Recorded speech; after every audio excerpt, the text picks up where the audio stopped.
Bwana Yesu asifiwe. Nina furaha, ndio maana sijui nacheka, sijui natabasamu.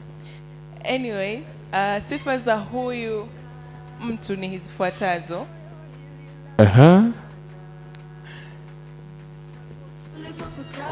Tupe sifa za huyu mtu.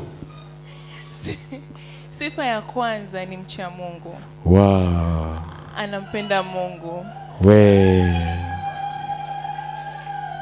Sifa yake ya pili ni kiongozi. Yes. Ana uwezo wa kuongoza. Ndio. Ndio maana nikaona ni chaguo sahihi kwa ajili ya familia yetu. Naomba nisikie makofi mengi na vigelegele tafadhali. Yes. Sifa ya tatu ni mpambanaji. Wewe.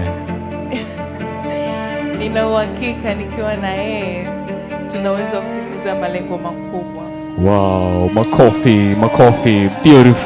Beautiful.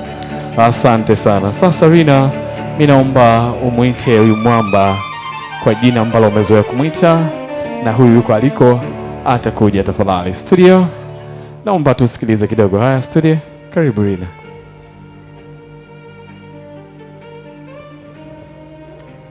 Darling, wherever you are, the love of my life, my best friend, beautiful, partner in crime.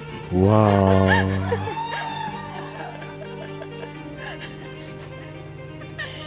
Kipenzi changu popote ulipo. Yes. Ninaomba jitokeze. Haya. Leo majina yameisha. Studio, asante. MC Scale.